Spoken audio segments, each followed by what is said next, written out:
240 বলের ম্যাচে বাংলাদেশ ম্যাচ থেকে ছিটকে গিয়েছিল 12 বল পরেই। কিন্তু ধ্বংসস্তূপের ছাই থেকে পুনর্জন্মের আশা জাগানোর কাজটুকুই যেন করেছেন জাকের আলী অনিক ও শামীম পাটোয়ারি। দশম ওভারে 53 রানে 5 উইকেট হারিয়ে খাবি খেতে থাকা দলের হয়ে 61 বলে 86 রানের জুটি গড়াটাকে দারুণ না বলে উপায় নেই। বাংলাদেশ ম্যাচটা জিতুক কিংবা হারুক, টপ অর্ডারের ভরাডুবির পর অন্তত বোলিং ইনিংসে নামার আগেই হেরে যেতে যে হয়নি বাংলাদেশকে, তার কৃতিত্ব এই দুই ব্যাটারের। দুজনের দুটো 40 রানের ইনিংসে লড়াই করার মতো পুঁজি অন্তত পেয়েছে বাংলাদেশ। আন্তর্জাতিক টি-20-র ইতিহাসে মাত্র দ্বিতীয়বার প্রথম 2 ওভারেই মেডেন কনসিড করার পর এমনিতেই ম্যাচের সম্ভাবনা আর কিছু থাকে না। সেই 2 ওভারে আবার দলের সবচেয়ে ইনফর্ম 2 ব্যাটার ডাক করে ফিরে যাবার পর সেই ম্যাচে অন্তত জয়ের আশা করাটা দুঃসাহস। আর 9 রানে 3 উইকেট হারিয়ে ফেলার পর তা তো বাড়াবাড়ি।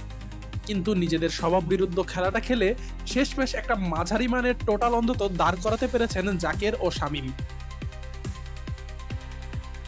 জাকের যখন ব্যাটিংয়ে নেমেছেন বাংলাদেশ তখন 8ম ওভারে 39 রানে 4 উইকেটের দল। নেমেই আবার হাসারাঙ্গার বলে বল স্ট্যাম্পে লেগেও বেল না পড়ায় জীবন পেয়ে যান। কিন্তু স্লগ ওভার স্পেশালিস্ট জাকের শুরুতে এমন বিরুদ্ধ পরিস্থিতিতে ব্যাটিং করতে বেশ স্ট্রাগল করছিলেন।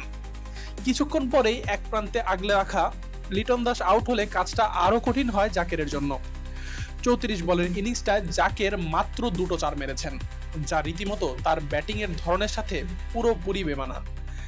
নিজের স্বাচ্ছন্দ্যের জায়গা স্লগ ওভারেও এদিন ঠিকঠাক ব্যাটিংটাই করতে পারেননি জাকের আলী। কিন্তু জাকেরের ব্যর্থতার চেয়ে শ্রীলঙ্কান বোলারদের দুর্দান্ত স্লগ ওভার বোলিংটাকেই বোধহয় কৃতিত্ব দিতে হবে। জাকেরের মতোই একই কথা প্রযোজ্য শামীমের জন্য। 10ম ওভারে ব্যাট করার মতো ব্যাটার নন শামীম, কিন্তু ব্যাটিংয়ে নেমে তা পুষতেই দেননি। শুরু থেকেই ছিলেন আক্রমণাত্মক। 14তম ওভার পর্যন্ত দলের রান রেট ছিল 6-এর নিচে।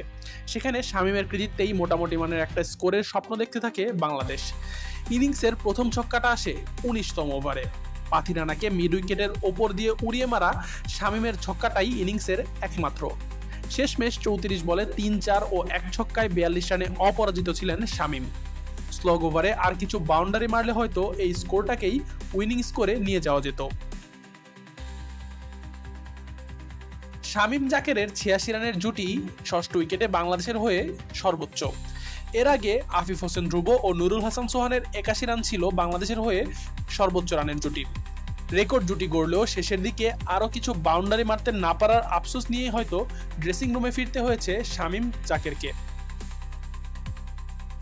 আশিকুর রহমান শান্ত, ডি স্পোর্টস।